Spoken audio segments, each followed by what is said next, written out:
Devil's advocates whisper in the hall, where justice wears a mask and truth begins to fall. Every thread they pull, every lie they weave, in the courtroom's dance, who's left to believe? Oh, the devil's in the details, hiding in plain sight, innocent until the gavel steals the light. True crime echoes through the hollow night, fighting injustice with no end. The devil's in the details, hiding in plain sight, innocent until the gavel steals the light. True crime echoes through the hollow night, fighting injustice with no end in sight.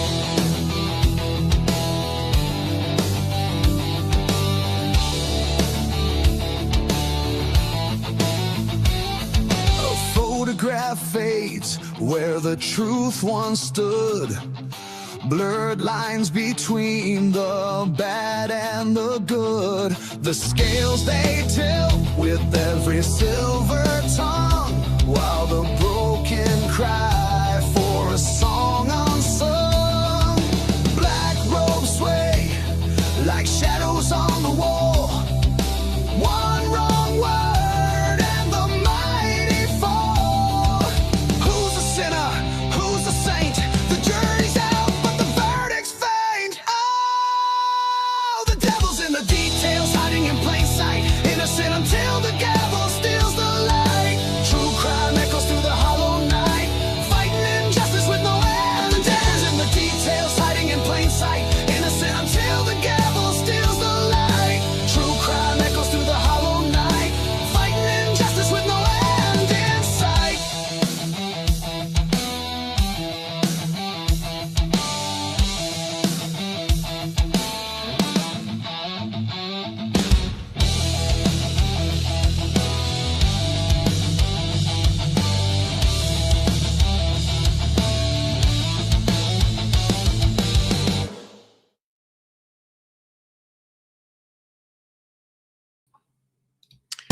All righty. Hey, did my sound cut out? Can I get a wave? Okay, I'm good. Okay.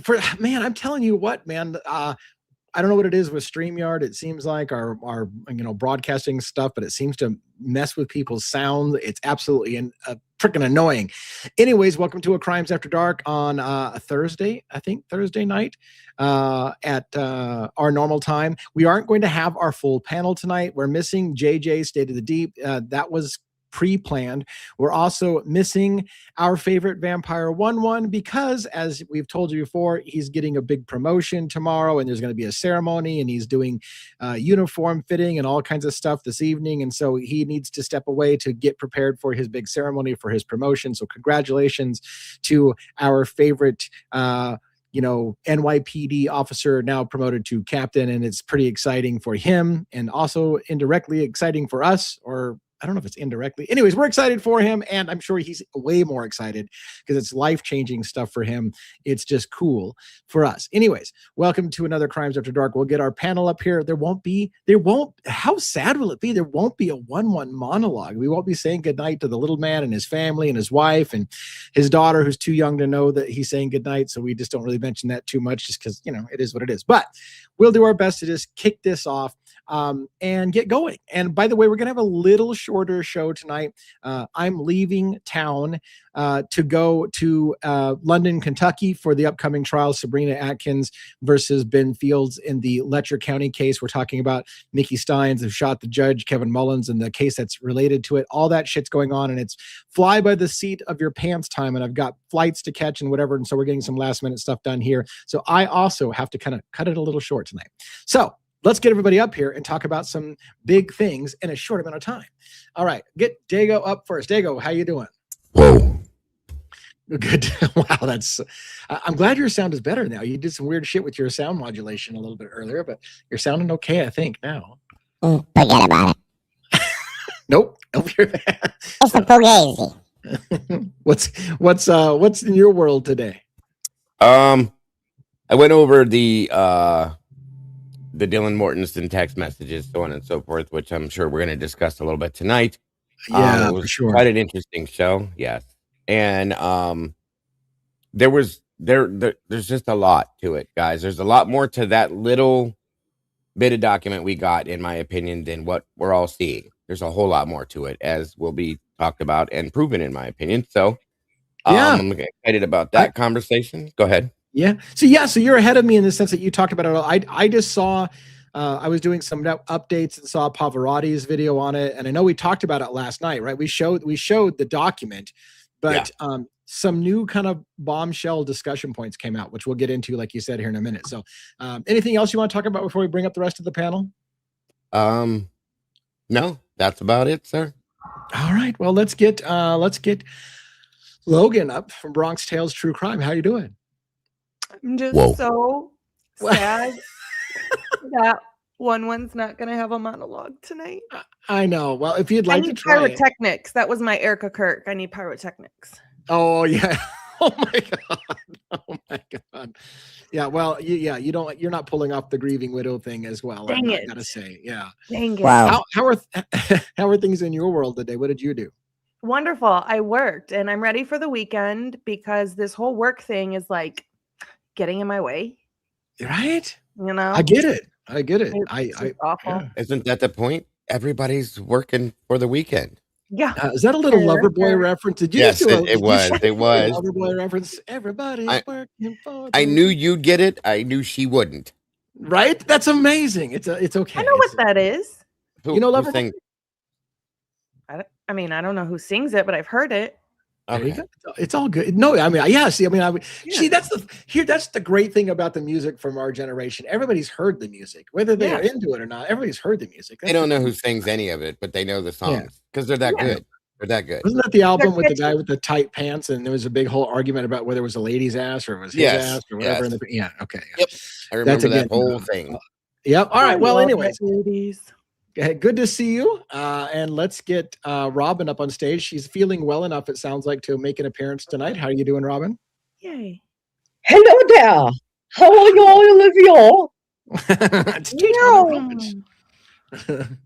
Good evening. Your voice sounds better. You don't sound like you're sick and under the weather like you were last night. Oh, well, it's like all in the freaking schnoz now, but Nice. but at least I'm not hacking up a lung tonight. So there's that.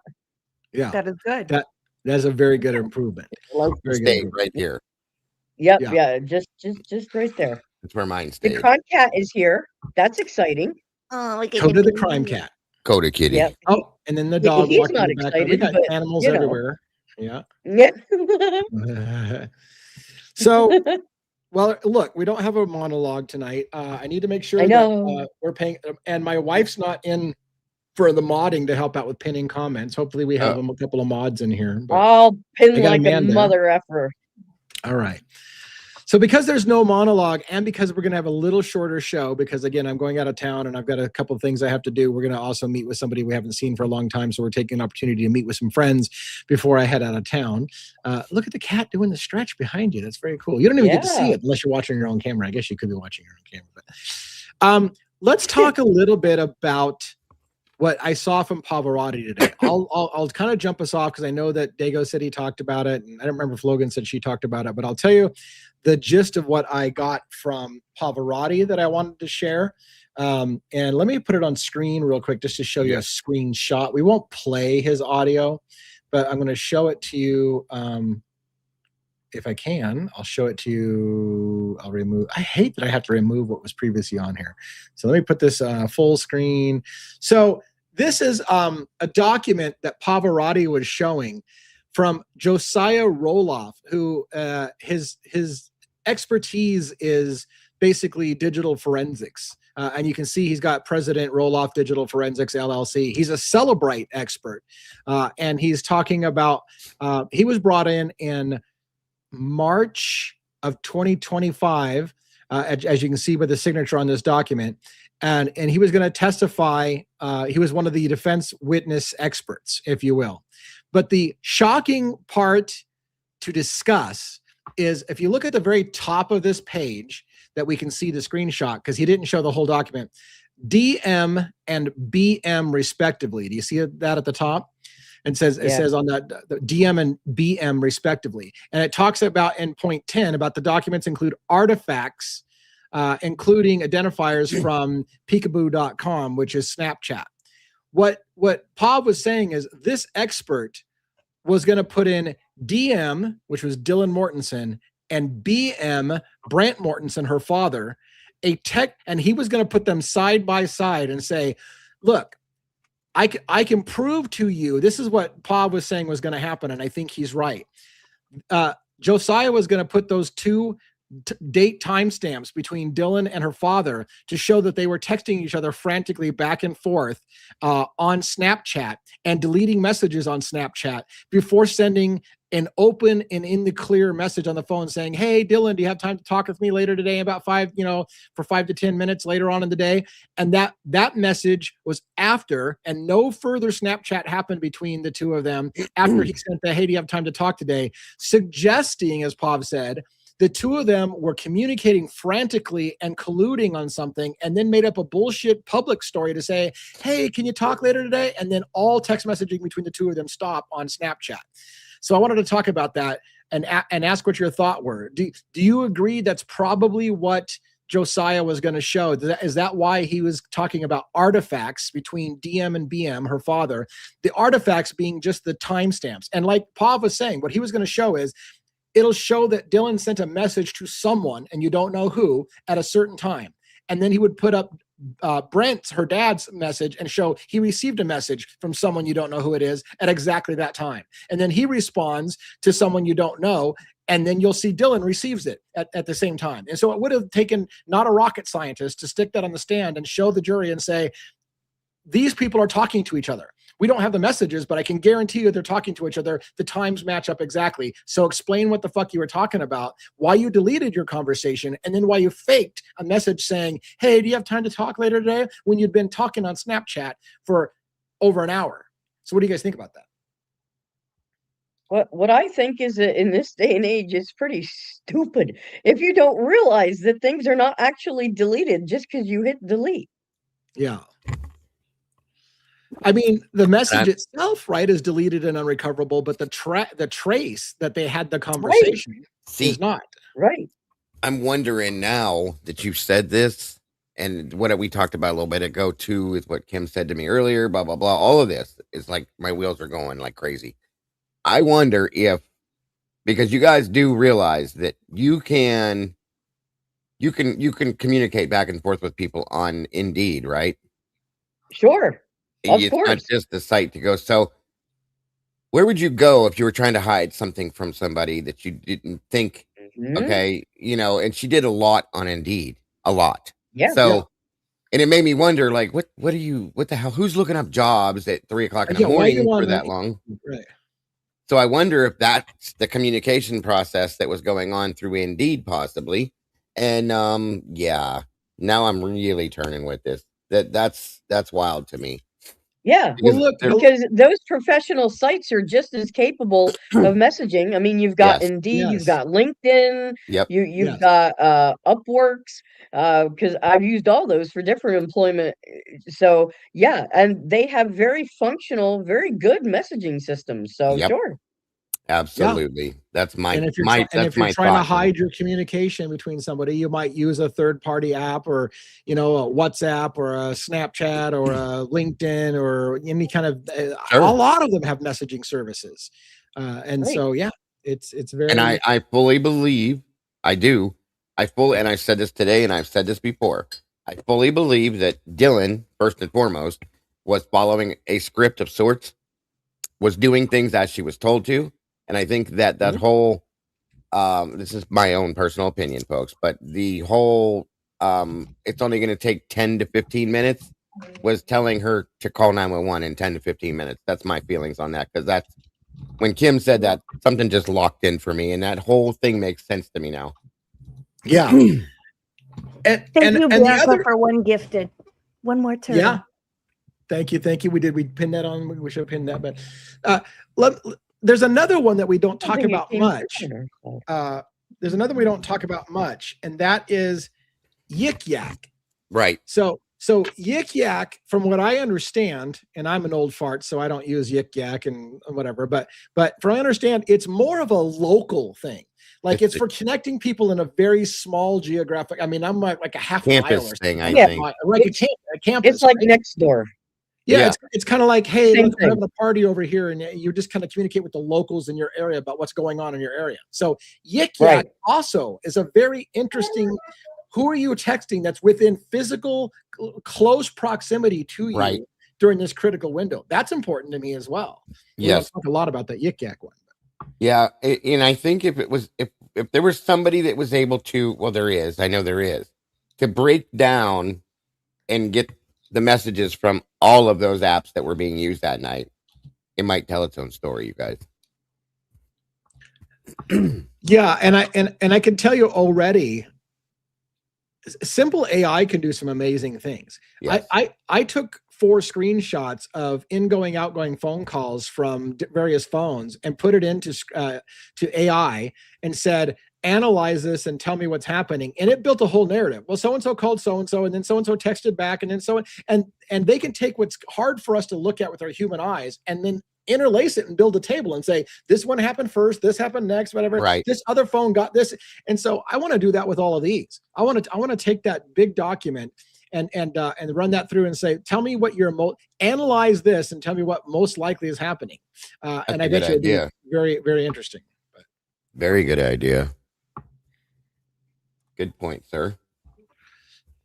So let's run through some questions. This is what bothers me the most. So, and I don't want to victim shame. I hate victim shaming. I don't want to victim shame, but there is no way in hell people with open mind believe that Dylan Mortensen's story rings true.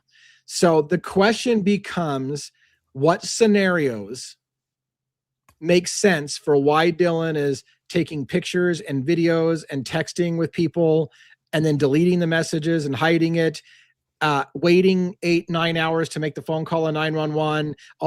What does that mean about Dylan's behavior? And the 2 ones that jump off the thing, again, going back to an interview that she did with police, I think the killer may not have touched me because he may have known me.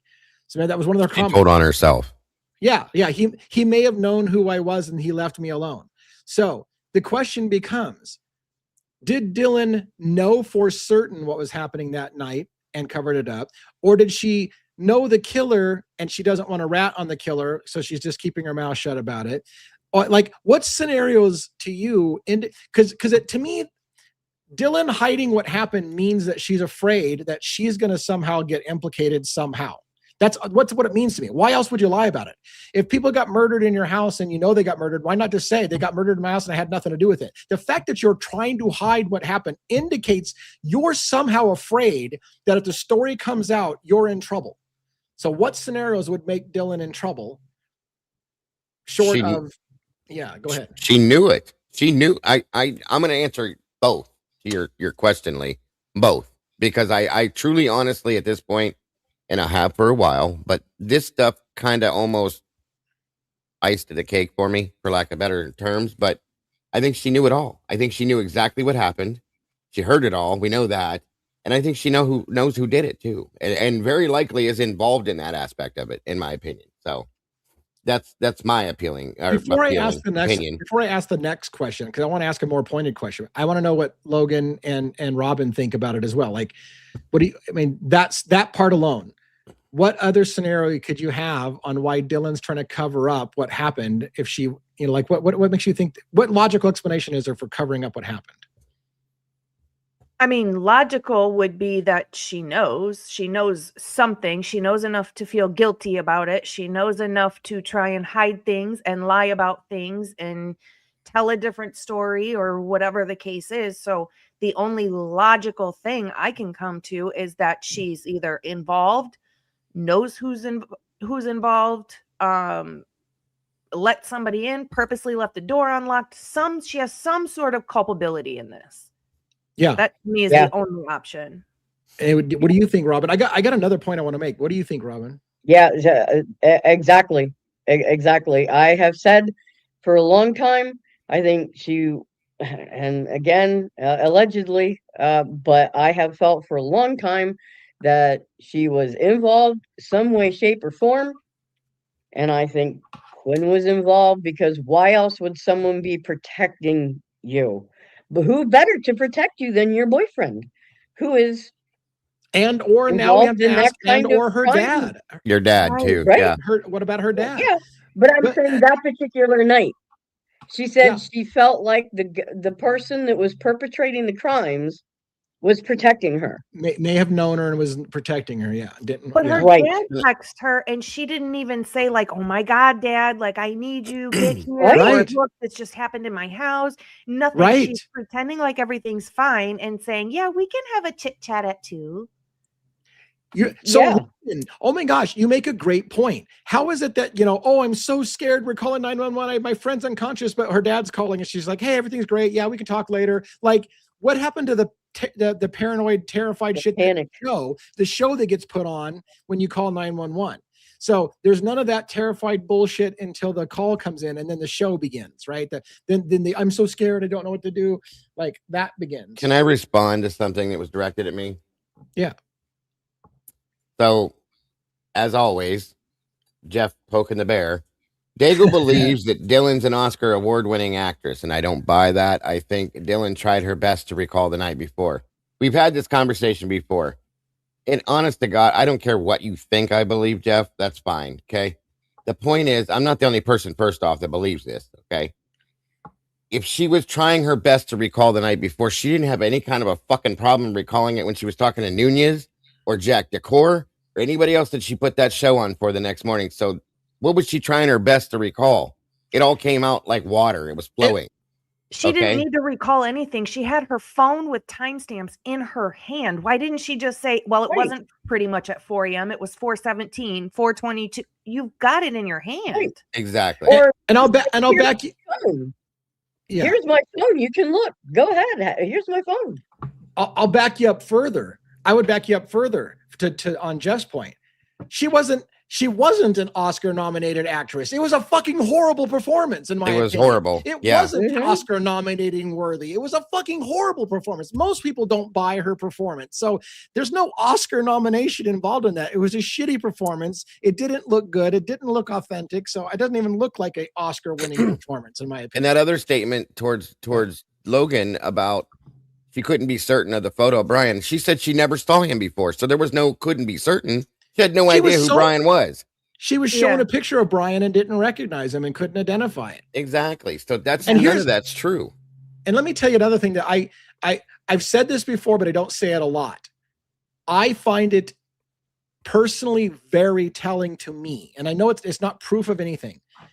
Dylan Mortensen, during the victim impact statements in the courtroom, was the only one who asked Bill Thompson to stand between her and Brian Koberger so she didn't have to look him in the eyes. And I said, I think it's because she's ashamed of what she's doing. She doesn't want to look the guy in the eye when she knows what she's saying is a lie and she's sending someone to jail for something they didn't do, or she knows the truth and she can't look him in the fucking eyes and do it. So she wants somebody to block her and not look him in the eyes as she says, "You ruined my life," but she can't do it and look straight in the eyes, because a lot of people have a hard time putting on that kind of performance, lying straight to someone's face. It's hard for people to say really straight to their face. I think it says something when she didn't want to look Brian Koberger in the eyes when she was giving her statement. Guilt. Yep. Yeah.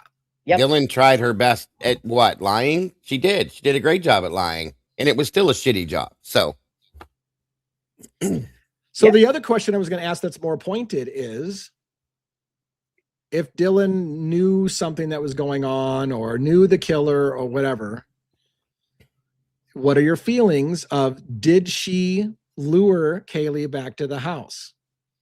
Is that part of her shame? Is that she actually brought Kaylee back for that attack or brought her back to the house?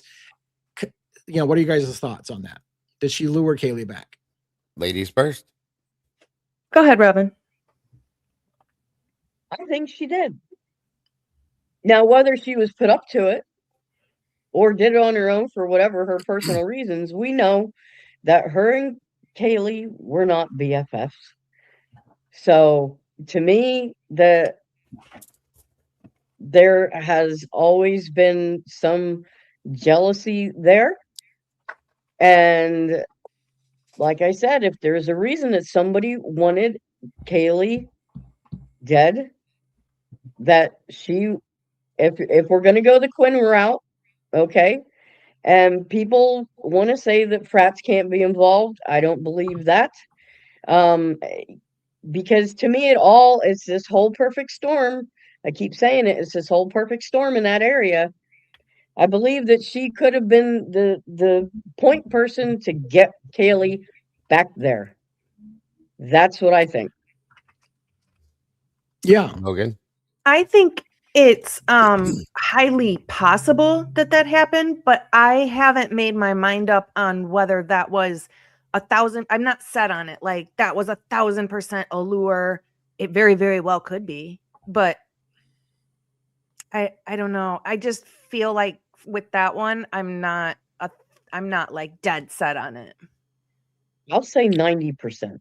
Yeah, I'm high up there. I'm just not dead set on it. It always felt to me like she had lured Kaylee back for that and went through extraordinary efforts to make sure Kaylee was back for it. But that leads to the question if Kaylee herself was the target, or if somebody just wanted her to be one of the targets that got hit at that. It was like, hey, this is going to happen, but can we also make sure Kaylee's there for it because I got a beef to settle with Kaylee too, kind of thing. So I don't know. It leads to a lot of questions. What the biggest question becomes is, like I said, and again, it's not proof positive, but Pav made a pretty good observation, which is that Josiah was going to take phone artifacts from both Dylan and BM. Now, granted, it's redacted, so we don't know if BM is her dad, but it has the right initials. So is there a phone exchange between Dylan and her father and we know that they talked a little bit later because they have that open text message of, hey, can you talk today? So so it makes all logical sense that was what was happening. And again, where it comes to is it leads us to post-conviction relief for Bryan Kohberger. If those kind of things were hidden and not allowed to be shown, and an expert witness was going to come for the defense and say, hey, Dylan's story is bullshit, and she was colluding to make up the story about the 911 call, and someone like Hippler said, not going to allow that to come into the court record, again, then how's that fair? Of course, Bryan Kohberger is going to have to plead guilty. He's being fucked. He has he's given no options to prove that he didn't do it, because every single time they have an expert that comes on to say you weren't doing it, they say, nope, not allowed to talk about that. So you're left with no options. So that would be post-conviction relief opportunities all day long and every day and twice on Sunday. Yep. And yep. And honestly, go ahead, Dana. I'm sorry, I didn't know. Okay, go ahead. I just want to reiterate one more thing too. I feel the same. I feel like she did. I never answered that she did lure her here. It came from Kaylee's mother's mouth. If you just wanted to see if somebody wanted to join you, you can pick up a phone and call. You don't drive clear from where you're at to go to that person physically and say, I need you to be my number two or whatever the hell it's called, +1. Right. That's a lot to do something. On a party they never even went to. They didn't even go. To that party. A person you barely knew. They were only living together for what? They weren't close. 60 days? Yes. They weren't close at all. They were in different circles too, folks. So there's that. Yeah. But saying that, I do want to reiterate one more thing. I don't hate anybody. Anybody that knows me knows I have no hate for anybody. And I'm not here because I love Bryan Kohberger. I love the truth. And I love justice for the victims of any case that I cover.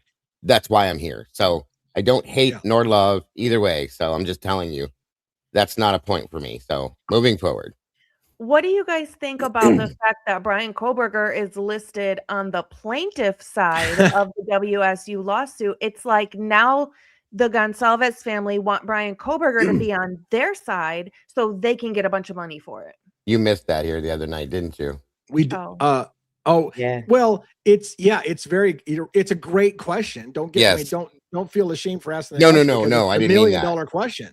It's $1 million question. Like, why the fuck would Bryan Kohberger be listed for the plaintiffs? Right? Why? Under what? So we had a long discussion about what kind of fuckery is that? And we ran through a bunch of scenarios, and this is where people were insulting me in the chat. Well, DA is playing checkers and these people are playing chess, and he's apparently not smart enough to figure out what this means. And I'm like, okay, fucking then explain it to me because I'm a dumbass. But we had a long discussion about all the scenarios in which why it makes sense that Bryan Kohberger is listed as a plaintiff. And it's really hard to reason out why.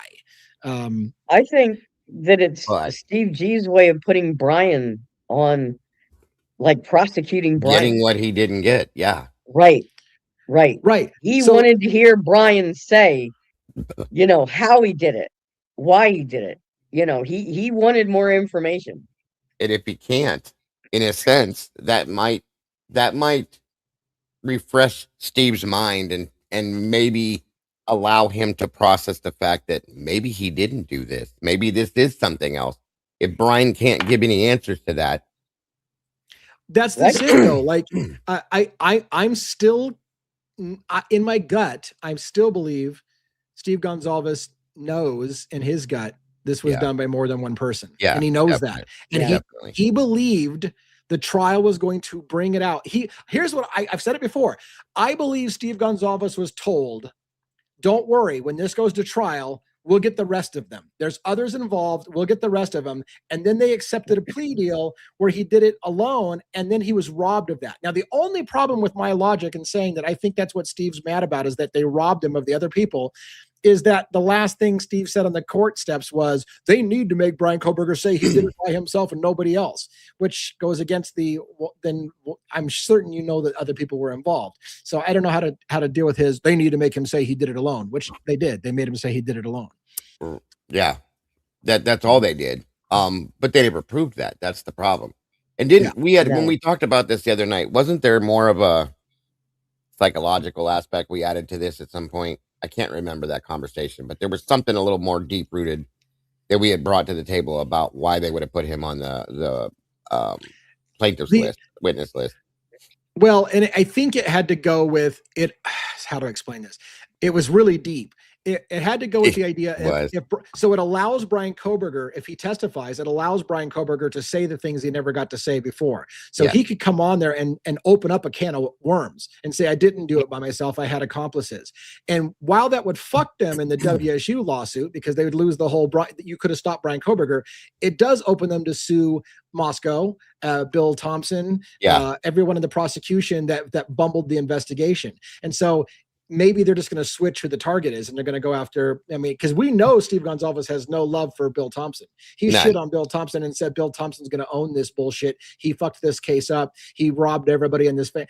He's blamed Bill Thompson for robbing the families of true justice. So if he thinks ultimately Bill Thompson and the police department are the ones that are a real problem, maybe they're just going to shift the lawsuit to and Moscow Police Department, Idaho State University, and the prosecutor's office in Idaho.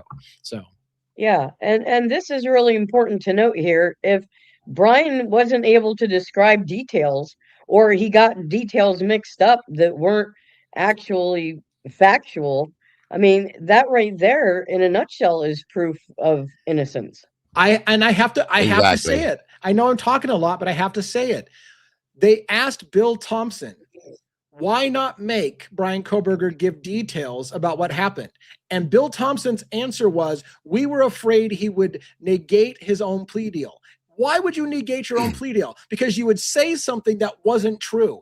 They're afraid of him getting up there and making a statement that couldn't have been true. And then they're like, wait a minute, maybe you didn't do it if you didn't know that this was the case. And so they didn't want him to give details because he might fuck his own plea deal up. So they were like, we don't want to hear him explain it. Exactly. Right. And then he tried to give some dumb bullshit excuse about people couldn't understand it. You wouldn't understand it. You wouldn't believe it. Like, sit down. It was so ridiculous and so weak, which leads to the proof that he's not what he should be. So, my question is, as far as the crime itself, we know we've been told that he carried 1 billion different weapons and a change of clothes and a garbage bag and a vacuum and a this and a that. What did he bring to break into the house with? Because there is no way that crowbar, is going to walk up to a house with all the lights on with nothing to. I mean, a normal person would think the door's locked. Yeah, so you would. And he's not going to stand out there next to a door at a house where all the lights are on and everybody can see him trying to break in. The only person that would go to that house without having a tool to break in is somebody that knows that the door is going to be unlocked. Right. or had Exactly. access and which already would had be it. fine if you proved that Brian Koberger was stalking the girls and knew the house well and all. But all of those things they said, there's no evidence whatsoever he had known anything about the house. So None. yeah, if he knew the house well and he knew their habits and he'd been stalking them for some time and sitting outside on a cinder block doing the slow stroke, watching them undress in the house and all those shit that they tried to say on various shows, if that was true, then maybe he would have known he didn't need to have a crowbar. But here's another thing I wanted to say. I was watching an attorney, a little bit of a clip of an attorney. I think it's Andrew Meyer on YouTube. He does a bunch of law stuff, and they were talking about this case as well. And they showed a document that listed items that they were looking into. You have a very strange look on your face, Dago. What's going on? Just keep going. It's not even Okay. worth Anyways, responding to. They had a list of things that they were looking into, and it listed things, evidence, including cigarette butts, which the attorney said, how's that have to do with anything? Brian Koberger doesn't smoke. They listed neoprene gloves. They listed a whole bunch of things. And then this attorney said, you know what's not on that list? A knife sheath. Like, they list these things related to the crime scene, and they didn't even list the knife sheath as related to the crime scene. And they listed other things like cigarette butts that has nothing to do with Koberger, leading them to believe there are multiple perpetrators. And where the fuck did the knife sheath go on the list? Like, there's all kinds of crazy shit. But I don't know. You're deep in thought, man. So somebody's getting bigger than in his chat, I can tell. Anyway, save him. Somebody save him, not me. They went for the sure thing, the plea deal, without risking it and allowing Brian to hurt the families any further with what he says. Yeah. The sure thing. Right. It is the sure thing by taking a plea deal because they knew they had no case against the man. Therefore, they couldn't prosecute him the way that you should prosecute somebody that actually commits a crime. So yeah, that's a good, that part of that statement's true. The problem with the sure thing, the problem with the sure thing is it's not a sure thing when and if he files post-conviction reliefs and it has this whole fucking plea deal vacated because it was a sham trial.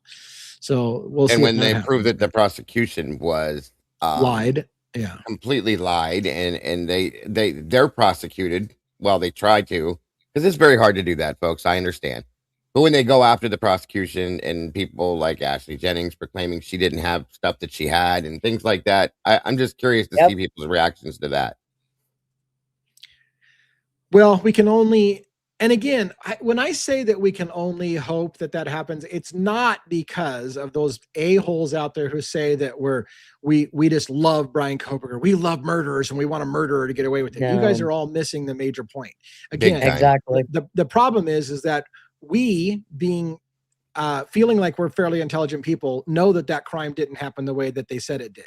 And so we just want to have the truth get out. And again, I've said from the beginning, what bothers me the most is there's a real killer out there who may be walking the streets still because they accepted the simple answer. And there's a killer out there who's gotten away with it because there was somebody else. And I don't think it was probably even Brian Koberger that did the main killing. It probably was somebody else. And that person's still walking the streets. I'll be walking the streets tonight. And, all right. Yeah. And that's what really thrusts my ass is the fact that people are okay with people getting away with crimes. Yep. That's the thing that really gets to me. I mean, okay, if Brian's innocent, no, I don't want the man sitting in jail. I don't want any innocent person sitting in jail. But let's actually prove really that a person is guilty and not have to lie in order to make your case, like lying, crying Bill Thompson and his little sidekick, little Trashly Jennings. I mean, I want to ask you something else too. I want to see if you guys, I'm going to ask you a question and then I want the panel to discuss it while I go get a refill on my drink. So here's the question. Am I making too much of this? During the plea deal, the victim impact statement, after all the victims read their shit and they're talking about all these things and they're insulting him and calling him an a-hole and whatever, Hippler asked Brian Koberger, if there's anything that he would like to say. And Brian's response was, I respectfully decline. Now, why would you respectfully decline? If you just murdered everybody's kids, what kind of respect do you think you're going to get from the families? Why would you respectfully decline? It almost sounded, and again, this is where I want your opinion when I go get a drink. Him saying, I respectfully decline almost sounds like it's like, I'm just going to shut the fuck up until the full facts come out. So I'm just going to respectfully keep my mouth shut, and I'm going to wait for the whole facts to come out. He's not admitting anything at all because, and again, why would you use the word, am I hanging too much on it? Why would he use the word respectfully if he just killed all their kids? Other than I feel like he's just simply like, I'm not going to comment on this until the full facts come out. But I don't know. I think that was him trying to do what he could within the, I don't know what to call it, within what he could do and try and show some kindness by saying that word. And to me, that shows like I'm pleading guilty because I don't have a chance in hell in this courtroom. So I respectfully decline. Like I'm trying to show that I'm human and I have empathy. I don't know. That's as his entire family did the whole time, even when they were being attacked by the other families. So yeah, I agree with you. Yeah, I like truly agree that with was his only move really at that point to, not say anything that at a later date could come back and bite him in the butt. So he was being respectful to the court while in the court. I mean, he could have been like, no, I ain't saying nothing. I mean, he could have come off with some kind of smart aleck remark, but he didn't. So, I think that was probably strategic, but yeah, Logan, I do agree with you that he was trying to show in that moment that maybe he, did have some empathy. And so, yeah, I agree. About, before I forget, I know Dago wants to say, but how about the fact that Kohberger stood up to address Hitler at the beginning and he says, sorry, young man, you don't need to stand up. I know you're trying to show respect. Like, why would Kohberger show respect for the court? Why would he show respect for the families by respectfully declining? Why would he do things showing respect to anyone if he just murdered everybody's kids and is proud about it and is a gloating asshole? You're exactly where I was going. I was just getting ready to say the same thing. That's an absolute fact, you guys. And sadly, the man that most of the world is looking at thinking committed this crime, accusing of committing this crime, the person that, in my opinion, was railroaded into committing this to look like he committed this crime was the only one that seemed to have any class in that courtroom that day. Okay. That was the sad part of the whole thing. It was disgusting. The display was ignorant. And don't get me wrong, because I'm definitely not victim shaming here. I understand that there is a mental breakdown, a psychological breakdown with all of this. Okay. It's a horrible, horrible thing that happened. But they took it to a level that there was applause allowed in the courtroom that day. They were making statements about things that had no bearing on him or the case, and it was all allowed. That was the biggest. It was disgusting to me the way they allowed that who's supposed to be the judge allowed for all of that without even blinking. So yeah, big D's in jail. Yeah. How ridiculous. It was just a show. It was very distasteful. And there was a moment, and I have to say, I'm probably why do I do this? Sometimes I say shit that I know I can't take back, and then I take a beating about it. But there was a moment where people were picking on Kohberger about whether or not he had a micro expression on his face during the plea where it showed a smile, right? Like, did he smile? Does he think this is fucking funny? And I have to say, there's a part of me that if I was on trial for something I know is full of shit and it's going to come out later, I would almost find this whole fucking thing a little funny. Like, fuck you guys. You guys are making this big fucking deal out of it, but it didn't happen that way. And at some point it's getting ridiculous. It would almost be laughable at some point. So I agree. Is there a possibility if he did have a micro smile, it's more like this whole thing is bullshit. Like it didn't happen. So it's funny in a way. It's tragic. The families are in pain, but and especially, you would especially laugh at Dylan Mortensen, who didn't want to look you in the eyes. If you know damn well why Dylan Mortensen not look at you, would find that laughable. Like, you fucking faker. You're going to fucking sit here and not even look me in the eye when you know you're lying. And that would make me like, I laugh at you because you're fucking full of shit. Like, and again, people will take that, oh, he's so disrespectful. He's laughing at the families. Maybe he's not laughing at the families. Maybe he's laughing at fucking Dylan Mortensen's bullshit performance in the courtroom. Like, who knows? Or the ridiculous other bullshit that was allowed and going on. But here's the thing. Think about something. Since we're talking about this part of this. The one person that didn't show up, okay, didn't show up for most anything. She stayed as far away as she could. And had somebody else read, because, and I'm telling you, this is my opinion only, okay? I believe that she was drawn into this out of fear. I believe that she was threatened, and that's why she took off. Okay, yes, Toothany. I love that you guys do that. That kills me. She took as far off as she could from this situation. I think she wanted to leave that morning, like I said before. She was trying to get the hell out of there because she didn't want anything to do with this, in my opinion, okay? But was forced into it. I think that maybe she was told something is going to happen, but never expected what actually was going to happened, okay? And at that point, that's the person that I wonder truly was afraid that if she showed up there and made any kind of a statement, that she might spit something out that she wasn't supposed to. And out of fear of possibly doing that, knowing what the truth was, this is the girl that had the exculpatory evidence, remember? I 100% believe Bethany had exculpatory evidence, and that's why she fled the state. That's why she was terrified to come back. That's why she didn't communicate with anybody afterwards, because just like you said, she was going to be faced with one of two options: get on the stand and flat out lie about it and possibly perjure herself and go to jail if the defense knows she's lying and can prove it. Because that's the thing. She's got to double down on a lie in court and say it didn't happen this way or whatever, and lie. And if she and she doesn't know what they know, she may be surprised and find out they know something that she lied, and then she perjured herself and she goes to jail. So she'd be terrified. Or she comes and she has to tell the truth, and maybe telling the truth threatens her life, because maybe the killer who's still on the loose would be like, I'll fucking kill you if you tell people what really happened. So her choice was tell the truth and die, or tell a lie and perjure yourself and go to jail. So whatever you do is you don't want to fucking show up. You just don't want to show up. Just get a plea deal. No, I wasn't talking about Dylan sausage. I was talking about Bethany, hon. Yeah. So no, yeah, absolutely. No, that's exactly right, Lee. That's exactly where I'm at with it. I don't think she trusted herself, and she knew if she slipped up, man, some people just can't lie. Okay. That's a fact. Some people cannot do it. They can't. I've seen people, I know people that just can't tell a lie, period. It reads on their face. It reads in their body language, and they just can't do it. So it makes me wonder. Okay. And you even hear it on the 911 call.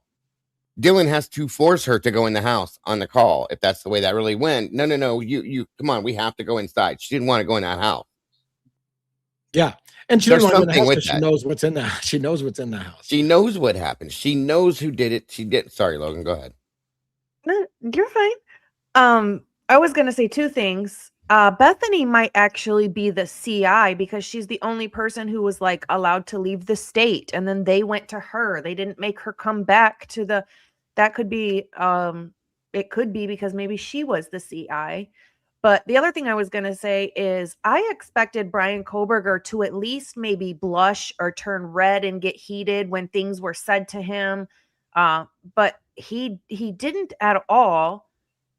And I'm wondering if that's because he's like, so at that point was so far removed from it, in a sense, like, I didn't do this. They're just going to talk shit this whole time. I'm not going to let it bother me. Like, he had to like do that, because I really was waiting for him to show something, some emotion, turn red, something, and there was nothing. Well, with him being the way he is, okay, the autism side to this, right. People with autism are, I can't even think of the right word. You guys probably know this already. They're less reactive. Flat. Right. Flat. Well, that's flat one. Affect. Yeah. Right. But they're also more about like reality and the truth. They're very real. Okay. Yes. So here's the thing. And I said this before. If he knows that he didn't do this, why would he react to anything with it? I didn't do this. So that's not going to bother me, because it wasn't me. You can call me whatever you want. I didn't do that. That's not me you're talking about. So in his mind, the person that they're yelling at, the person that they're calling names, all of this, he knows is not him. So therefore, it doesn't flip that switch in his mind. You know what I'm saying? Just like with when he got pulled over by the police officer, and I can't remember which one it was, and he asked him about his seatbelt, and he said, well, I'm not going to lie to you. No, I didn't have it on, because he can't. Okay. That's just part of his personality. That's what I always wondered about and thought about with that, with what you were saying, is I fully agree. I have one in my house. Okay. If it doesn't pertain to him, he's not going to react to it. That makes a lot of sense. Honestly, you know what I mean? So I've lived that with my child. I've said things, and that's how I knew that my kid was lying, folks, which he's done. He's a kid, you know what I mean? But if he didn't, that's how I knew he was telling me the truth when he would tell me things, because it was so easy. It flowed. It was nothing. Now, when he is lying, there's a whole different story. You can just look at his face, and he doesn't even actually ever lie. It's the look he gives you, and he goes to deny something, and he can't. It's there. So I get it 100%. And I'm not trying to make excuses all day long for Kohberger. I'm just asking for the counter. Like, so if he had autism spectrum disorder, as they said he did, for example, is it possible, for example, that someone with that condition doesn't care as much what people think about him or what they, like he doesn't give a shit what your opinions are about him. So therefore, he would be okay with saying, hey, look, go ahead and accept the plea deal because we're running out of time. And if you don't take the plea deal, you're going to run out of time. But if you accept the plea deal, we still have post-conviction relief and we can get this overturned. And maybe there's a part of him that's like, yeah, I'll say I did it if you want me to. Like, I don't really give a shit if everybody thinks I'm a monster because I don't give a fuck what they think anyway. So let them think I'm a monster because I didn't do it. And it's just a matter of fact thing. I'll prove it later during the post-conviction relief. So maybe because there's a lot of people who make this big deal. I would never plead guilty to something I wouldn't. You couldn't get me to plead guilty to something I didn't do. Well, maybe certain people will be like, I really don't give a fuck what you think about me. I know I didn't do it, and that's all that matters. But if you want me to say the words, I'll say the words because I don't give a fuck what you think about me. If you want to think I'm a monster, go ahead. I'll get proven right in the end, and then you'll eat shit. So I don't care. You know? Exactly. Yeah. I mean, that's the point. And I feel like he detached from it because it wasn't him. Truly. Yeah. He just physically and mentally, emotionally, whatever, was detached from the situation because he didn't commit the crime. And there's no way to do that for somebody like him if he did, in my opinion. But, I agree. To play devil's advocates at the end of the day, we always have to be fair, we have to say, maybe who the hell is this devil's advocate person? Sick of this guy. Yeah. Maybe he pled guilty because he did it, right? Maybe he pled guilty because he did it. And maybe he said he did it alone because he did. I don't think it's possible for one person to do it alone, but we always have to accept the possibility that he pled guilty because he did it. Sure. But, yeah. Anything is possible, sir. Yeah. Except for that. Yeah. I'm just kidding. It might be possible, but it's not probable. I wouldn't put my money on it. I wouldn't put my I don't believe you. I don't believe you either.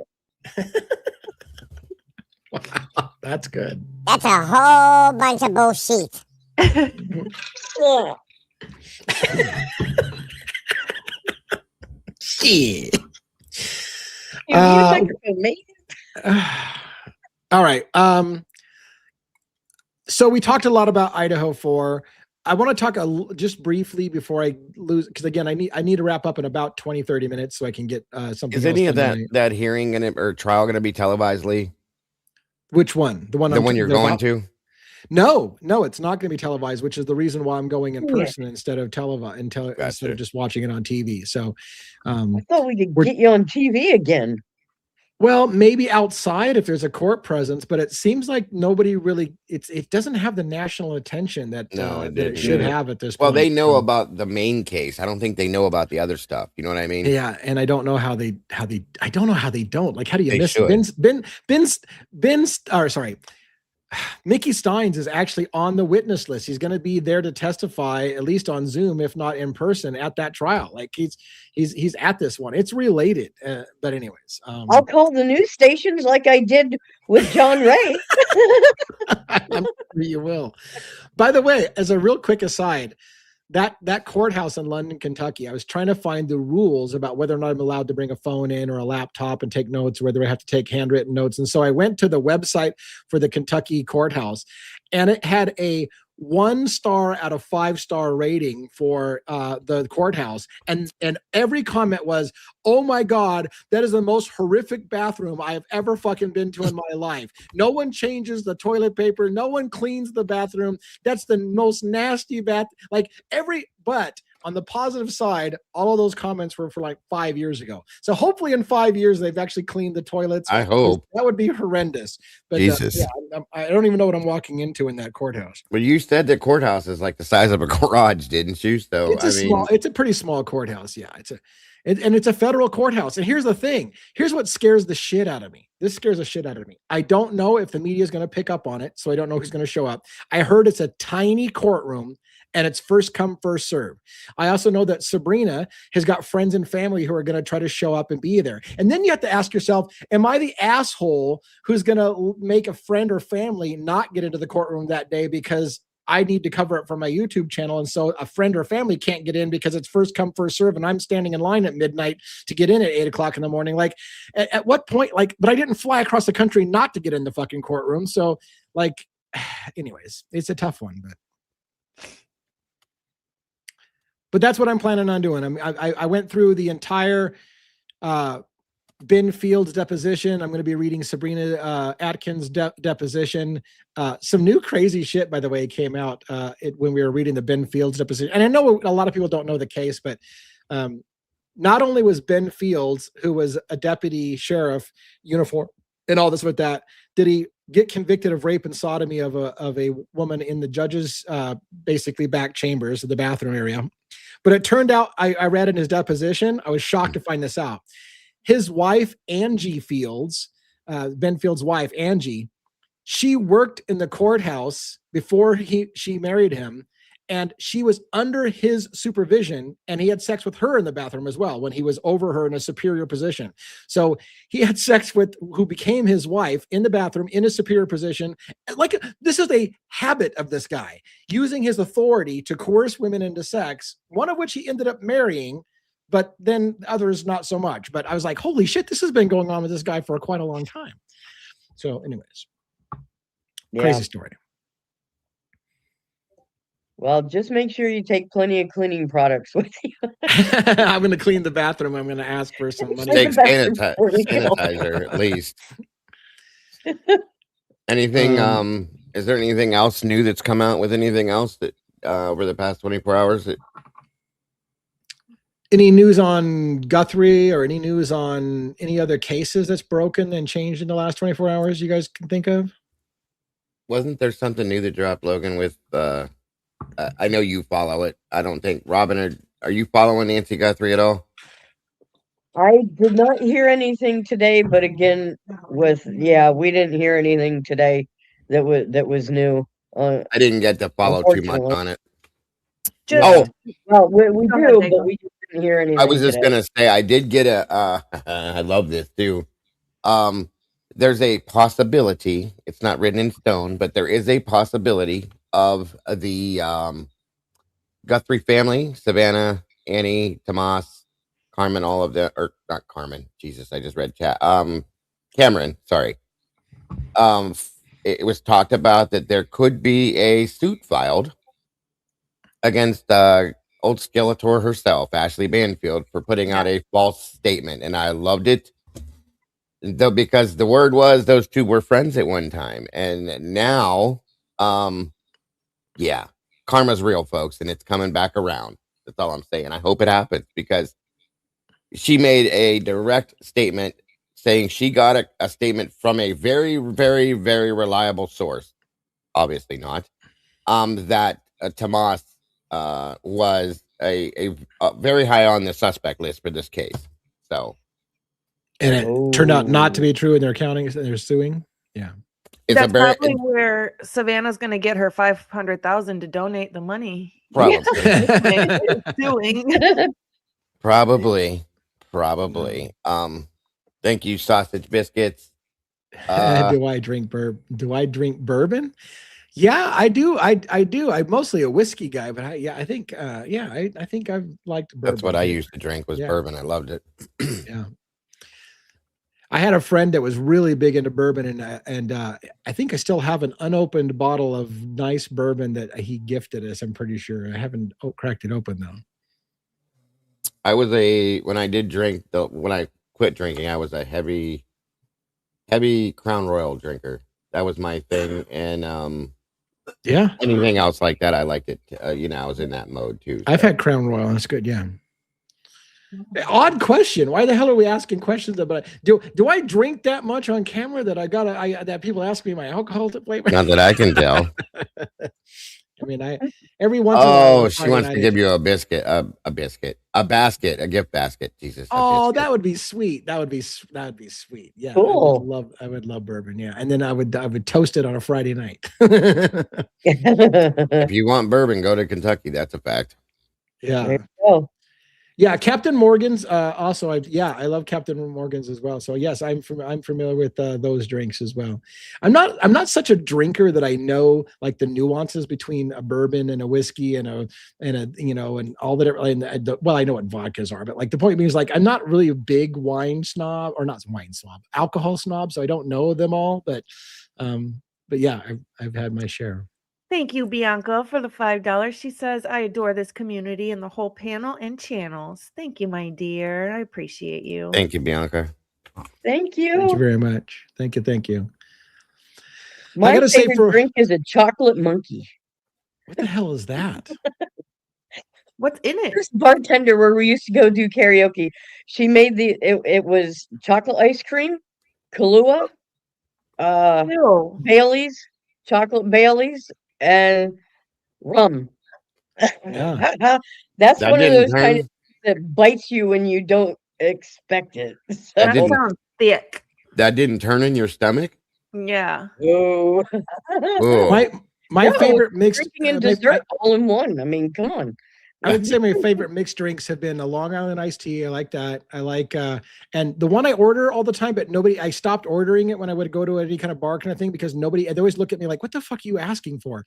I was told it was called a Smith and Kearns. It was like Kahlua, Coke, and cream. And yeah, every bar I go to when I ask for a Smith and Kearns, like, what the hell are you talking about? What's a Smith and Kearns? I'm like, I don't know. I thought that was what the name, everybody calls it a Smith and Kearns, but nobody apparently at bars know what the hell a fucking Smith and Kearns is. So Kahlua, Coke, and cream is what it was supposed to be. But yeah. You're muted, Dago. You're muted.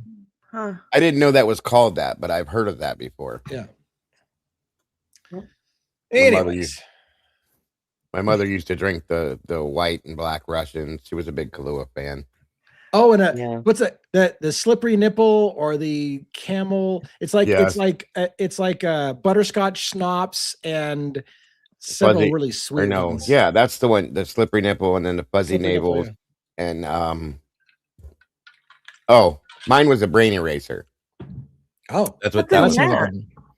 That was. Oh God, you're gonna ask me that. It was I can't remember. It was a shot. See, it's a brain eraser. It erased your brain. You don't. Remember. And they would put some kind of a there was some of that. A good drink. Yeah, it works. It does. I can't remember the alcohol. Like there was I think it was 2 whiskeys. Okay, and then they would put some kind of.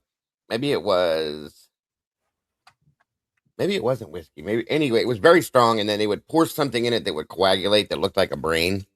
Right. Okay. And they tasted okay. It was pretty good, because of that other flavored stuff. But it was strong. It was strong. And the 3 Wise Men. I used to take those all the time, which was and it was gross. Don't get me, but it would have hit you fast. It was Jack, Jim, and Jose, the 3 Wise Men mixed together in one. How did we just turn this into a drinking show? I have no idea. I don't know. Moving on. Yeah. Well, anyways, I thought so. Let's talk for a minute, real quick, again about Idaho 4 and Pavarotti, because again, with Pavarotti, and by the way, I have to say with Pavarotti's video, it started out with him with his spreadsheet he's been keeping for forever. Yeah. So he's got the ICU Farley gun rack guy, and I'm like, again, to this day, I'm not convinced of the ICU Farley and the gun rack thing, but he's still got it on his spreadsheet as here's the gun rack sound, here's the gun rack guy going towards the house, here's Farley hanging out as the lookout. And maybe he will be right at the end of the day. I don't know. But whatever the case may be, I will say one more time about Pavarotti, 2 things. 1, I love what Pavarotti does. I love the thought that he puts into it and the detail. And if there's any complaint I have about Pavarotti, it's Pavarotti's super fans. His super fans treat other users like shit and constantly tell other users that they don't know a fucking thing about any case because the only person who knows the case is Pavarotti, and he solved it 27 times already since he started it. I get tired of his fans. That's what bothers me. Pavarotti, I got no issues with Pavarotti, but I do have some problems with Pavarotti's people who constantly shit on every creator who's not Pavarotti.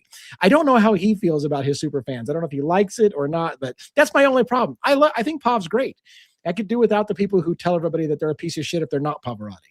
But anyways. He's allowed to change his story 13 million times, which is fine. We all have gathered new information and changed what we, but it's like his people hate on anybody else who does it. Like, we're all human. He's human too. Right. Yeah. And we're all investigating this together. And like you said, Logan, there's new stuff coming out almost every day, or somebody discovering a document that's been buried and they bring it to light, or so of course this story is going to keep evolving. And frankly, no creator out there has this thing 100% down, because we can't. There's still too many variables. Yeah, by the way, drinking link came back. Somebody said buttery. I think buttery nipple is what I was talking about. It's butterscotch schnapps. What? Tell me what it was. It's anyways. That's it. Nipple. Butterscotch schnapps. Rum. It's got 3 different sweet ones. It might have Bailey's in it. I think it might have it. I think it has Bailey's, butterscotch schnapps, and something else. Triple sec. Maybe triple sec. Yeah, I don't know. That might be it. And it's also, somebody else called it a camel toe or something like that, but it's like, it's got 2 different names that is essentially the same drink. By the way, and the difference between the 2 different drinks is the same 3 ingredients, but they're layered differently. Like what order you layer them changes the name of the drink. Yeah. And she was awake. My wife was a bartender when we first met. So yeah. I think you're right. There was 3 different versions. A duck fart. That's what Rhonda says. Duck fart. That was another name. That was another name for it, called the duck. Holy shit! A duck farted. Somebody step on a duck. A moose knuckle. Oh my god. Old MacDonald had a farm. There's some awesome drinks. There's drinks that I want just because of the name of the drink. Yes. I won't go into them. So. But, anyways. Yeah. What was? Somebody said something that I was gonna give an answer to, but I can't find it now. Hold on. Papa said, "Yes, I know, Twiz. I saw it. It's we were talking about it before. It's crazy. In the house. What's up, JJ? Good to see JJ stepping in to say hi. Well, I don't really have anything new to. By the way, as an aside, I'm gonna kind of preload this. I want to talk to Dago and Logan and my team about this as well. But one of the things that I'm starting to realize, and I don't know if it's the time of year with February being a little slower for YouTube, is that I feel like there's signs that I'm moving away from something that I used to do well, which was long form videos. And because I've moved so much to the Crimes After Dark situation, I'm not spending as much time on my long form videos. And I feel like I need to get some long form videos back in my repertoire, because I think some people are like, I didn't sign up to watch Devil's Advocates to watch him go on a panel every single night, and that's all he does. So I got to get back to some of those long form videos. So we're going to kind of work on a team on how to kind of get some space back in my schedule, some time in my schedule to start doing some long form videos again, because I think that's something that a lot of people, when they first signed up for me, they were like, I like when you break down these long thoughts, and now all you do is this variety show which is great. I mean, I love this variety show. I love what we're doing here, but anyways, for what it's worth, I got to try to find that balance and try to get some long form videos in there too. So what do you guys think? How many times a week do you do your other stuff besides this?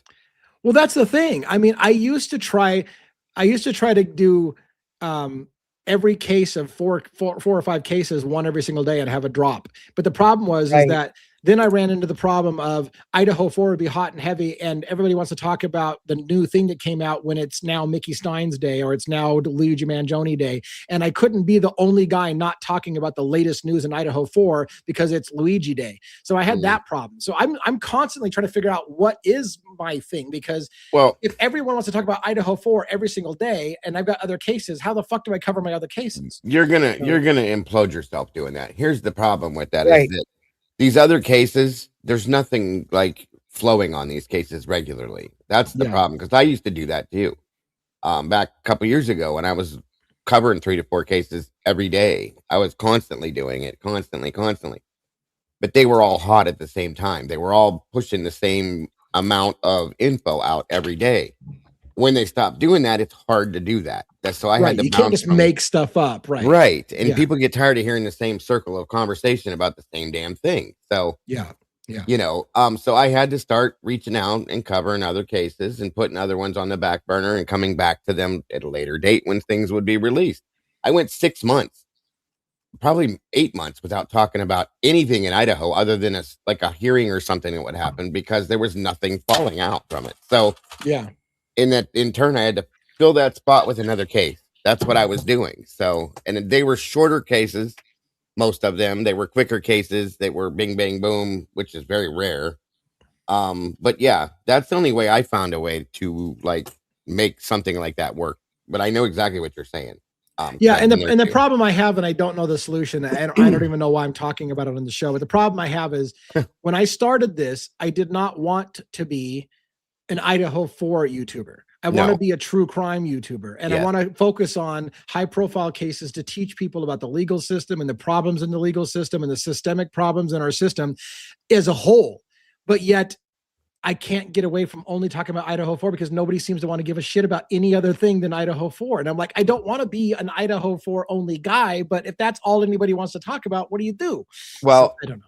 That's a huge problem at a point, because I'm the same way. I'm not an Idaho channel. I'm a true crime channel. So the reason why it's been so bad like that, in my opinion, is because all this shit just came out all at one time on Idaho over the past year. Well, about 8-9 months, I'll say. So we haven't had a choice but to cover this stuff, because every time we finish one thing, there's another thing that falls in our lap. 300 documents. Yes. That's the problem. And you know, it's going to slow down, like I said, but here's the problem. We're in the slow part right now, in my opinion. I'm telling you guys, I have a bad feeling that we're going to be so busy with this shit coming in the next month or two, maybe max. That we're not going to have a choice, because it's going to do the same thing again. That's how I think it's going to fall. If Kohberger files post-conviction relief, it's going to be fucking game on, and it's going to be, everybody's going to be going back from let's go back to day one, because if we're starting over with a new trial, let's go back to fucking day one. So we're going to be all over this shit over again. Absolutely. Yes, absolutely. That's exactly how I think it's we've been talking about it for 3 years, so we know it probably better than anybody. Unless you're Pavarotti, then he knows everything and has already solved it. And don't forget, we have the Delphi situation that's gonna start rolling again. Dude, that's the problem. These other cases are not fucking small cases. Richard Allen's fucking appeal is enormous. Ben Fields and Mickey Stines killing that judge is an enormous thing. These are not small. Holy shit, Luigi Mangione and that fucking thing is enormous. What? I want you to read this comment right here. Make them want to know other take things. This. You're good at educating. Yes, point. That is you a good are. Point. Yeah, you are good at educating them, and when you educate them, you have an entertaining style, and you are able to make people hear you when you say listen. Listen. So, that's right. The same thing I did. I brought other cases to the table, and people were like, "I only follow this case," and I said, "Okay, well, I'm going to show you this one anyway," and I show it to them. Right. And they sat through the whole thing. Then they started asking questions. So, I mean, you just have to kind of throw it at them and say, here it is. Look, it's crazy. What do you think? And it's funny because I've kind of gotten away from that. One of the biggest compliments, I used to get this every once in a while. People would, it's exactly what you just said. I would have people say, I came into this only interested in Idaho 4, and I didn't give a shit about Luigi Mangione, but now all of a sudden I'm following Luigi Mangione because you got me interested. So here's another one. I didn't know anything about Sabrina Atkins until recently. Downloaded the doc and watched you. That's funny. So Third Apache, by the way, has been in my member only lives as I'm reading through the deposition, and she's like all of a sudden ahead of me on things. I'm like, how the fuck are you ahead of me? I didn't even know you were into that case, but apparently I got her interested in the case, or him, or I don't know. If you introduce it and you present it the right way, Lee, they grab it. That's just facts because they're true crime people. Okay. Yeah. Right. It's just what it is, and that's what we do. It just takes. Sometimes you have to. And I don't mean it's disrespectful because I love all you guys. You guys know that. Sometimes you got to force feed it. You know what I'm saying? Like, yeah, right. And show the points of the case that are so outlandish that people go, holy shit. Okay, now what? You know what I mean? Yeah. Well, and that's why I don't want to ever give up our Crimes After Dark show, because I feel like this is a way for us to kind of introduce some of those other cases. And then if they want to hear the longer thing, that's the only thing I want to change really is adding those deep dives that I haven't been doing as much, because I've been so focused on, like, I fooled myself into for a while to thinking that the fireside chat was my replacement for long form videos. And it's just not. I've got to really do some deep dives into those cases. So I think we still talk about them on this show where we do the roundtable and we all talk about what cases are interesting to us, but I need to get a little bit back more into doing some of those deeper dives. So anyways, for what it's worth, thank you. You guys have given me some encouragement, because you guys are reminding me that sometimes you just have to say, what the fuck, Joel? What the fuck? You just have to do it live. You just have to do it live. There you go. I like doing that. I call it doing a live dive, where I'll pull a new case out or something and we'll start looking at it and we dive all the way into it. It's not just a scratch the surface thing, because it's that interesting. So yeah. Okay. Here's the thing. I said I needed to go about a half hour early. This is about the time then where I think we need to start doing wrap ups. I know it feels probably super early for everybody, but let's go around the horn if you don't mind. Unless you guys want to go without me. Like if Robin and you guys want to run the show without me for another half hour, you can. But otherwise, we'll just wrap up here and call it early. I'm good. I'll stay or go, whatever you want to do. I'm good for either way. How you guys feeling? You guys want to keep going without me, or you want to stay wrap it up? Wrap it up. Nobody wants to make the commitment. Whatever you guys want to do. I'm right. Here. I'm going to make a judgment call. We're shutting it down. I'm letting you guys off early. Okay. We're going to go home early. All right. So let's go around the horn. Robin, Dago, Logan, and then myself will close out, and we'll call it good. So Robin, what do you got for closing thoughts for the night?